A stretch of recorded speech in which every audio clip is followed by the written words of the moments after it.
साथियों, बहुत महत्वपूर्ण खबर है ये न्यूज़ है क्योंकि आपका सीटेट का ओरिजिनल मार्कशीट जारी कर दिया गया है।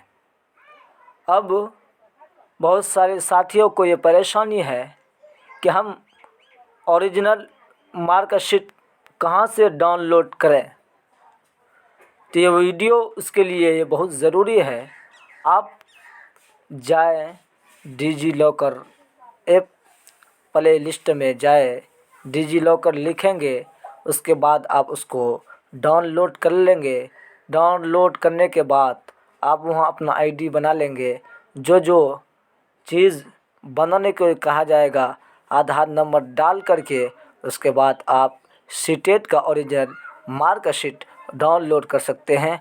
और उसके बाद अच्छे से कहीं भी जब काम आएगा, कोई भी वैकेंसी निकलेगी, आप उसको लगा सकते हैं।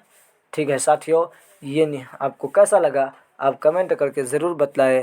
अगर किसी को ये परेशानी हो रही है कि डिजी लॉकर में कैसे डाउनलोड करें, तो ज़रूर वो कमेंट करें, उसके सॉल्यूशन हम ज़रूर लेकर के उसके लिए वीडियो ज़रूर लाएंगे।